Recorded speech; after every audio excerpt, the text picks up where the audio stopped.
విశాఖలో వైసీపీ లీడర్లతో కూటమి నేతలు కుమ్మక్కయ్యారన్న ఆరోపణలు వెల్లువెత్తుతున్నాయి.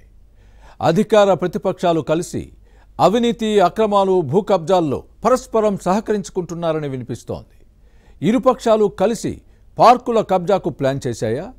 గతంలోని అక్రమ ప్రాజెక్టులన్నింటినీ ఇప్పుడు పట్టాలెక్కిస్తున్నారా? ఈ విషయంలో ఒకరినొకరు వేలెత్తి చూపించుకోరాదని ముందుగానే రహస్య ఒప్పందం జరిగిందా? ఫ్యాన్ పార్టీ నేతలు ఎవరైనా నోరెత్తితే దర్యాప్తు సంస్థల్ని ఊసిగొల్పుతామని కూటమి నేతలు బెదిరించారా? ఇరు పక్షాలకు మధ్య సంధానకర్తగా వ్యవహరిస్తున్నదెవరు? అతను ఫ్యాన్ పార్టీ మాజీ నేత, ప్రస్తుత కూటమి లీడరేనా?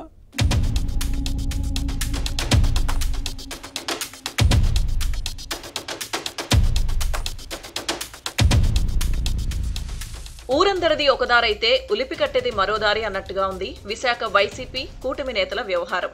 ఇక్కడ ఇరుపక్షాలు కుమ్మక్కై దందాలు చేస్తున్నారన్న ఆరోపణలున్నాయి. ఆంధ్రప్రదేశ్ కూటమిలో టీడీపీ, జనసేన, బీజేపీ ఉన్న విషయం అందరికీ తెలిసిందే. అయితే ఉమ్మడి విశాఖకు వచ్చేసరికి కూటమి స్వరూపం మారిపోతుంది. అనధికారికంగా వైసీపీ కూడా కూటమిలో ఉందన్న గుసగుసలు వినిపిస్తున్నాయి. ఆర్థిక రాజధాని విశాఖపట్నంలో అభివృద్ధి విషయంలో కలిసిరాని అధికార ప్రతిపక్షాలు అవినీతి, భూ కబ్జాల్లో ఏకమై ముందుకు సాగుతున్నారన్న ఆరోపణలు వెల్లువెత్తుతున్నాయి. దీంతో 4 పార్టీల్లోని కొందరు నేతలకు ప్రతి నెల భారీగానే ఆదాయం వస్తోందని అంటారు. అయితే నాయకుల స్థాయిని బట్టి వాటాలు ఫిక్స్ చేసుకున్నారని వినిపిస్తోంది.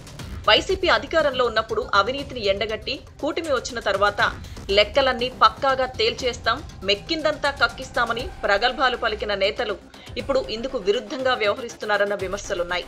అప్పట్లో కూటమి నేతలు దంచిన భారీ డైలాగ్స్ ను నమ్మిన క్యాడర్ ఇప్పుడు సైలెంట్ అవ్వడాన్ని చూసి చెప్పేదొకటి, చేసేది మరొకటి అని వ్యాఖ్యానిస్తున్నారు.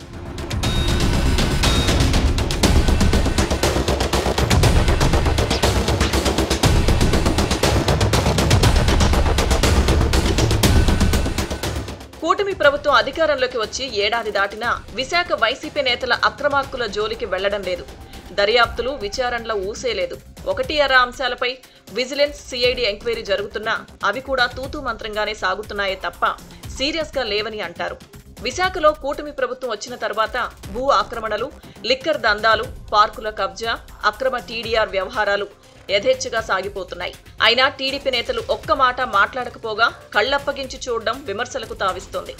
నిబంధనలకు విరుద్ధంగా గుడి, బడికి దగ్గరలోనే మద్యం షాపులు పెట్టినా ఏమాత్రం పట్టించుకోవడం లేదు. పాత జైల్ రోడ్లో అనుమతులు లేకుండా నైట్ ఫుడ్ కోర్టులు నడుస్తున్నాయి. షాపులు నిర్వహిస్తూ లక్షలు అక్రమంగా సంపాదిస్తున్నా కూటమి పార్టీ నేతల్లో చలనం లేదు. వైసీపీ మేయర్గా గొలగాని హరివెంకట కుమారి ఉన్నప్పుడే షాపులను తొలగించాలని జీవీఎంసీ కౌన్సిల్ తీర్మానించిన విషయాన్ని గుర్తుపెట్టుకోవాలి. కానీ అందరూ నోటికి ప్లాస్టర్స్ వేసుకుని కిమ్మనడం లేదు. నైట్ ఫుడ్ బజార్ నేతలకు మంచి మేతగా ఉపయోగపడ్డమే ఇందుకు కారణమంటారు.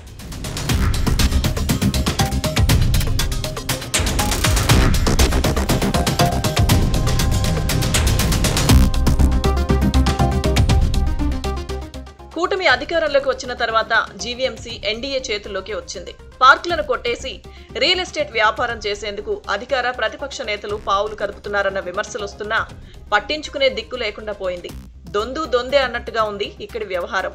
విశాఖ వైసీపీ నేతల తీరుపై ఇటు ప్రజలతో పాటు అటు సొంత పార్టీ కార్యకర్తల్లోనూ అనుమానాలు వ్యక్తమవుతున్నాయి.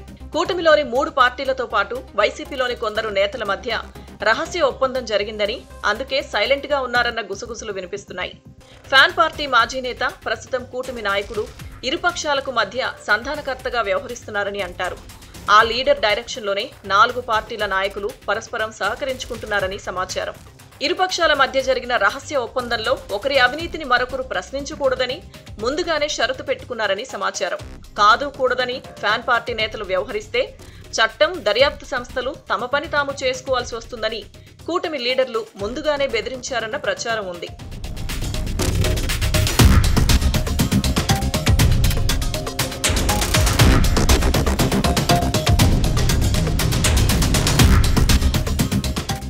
ఇక విశాఖలో అవినీతి మకిలి అంటిన వైసీపీ నేతలు ఎక్కువ మంది ఉన్నారు.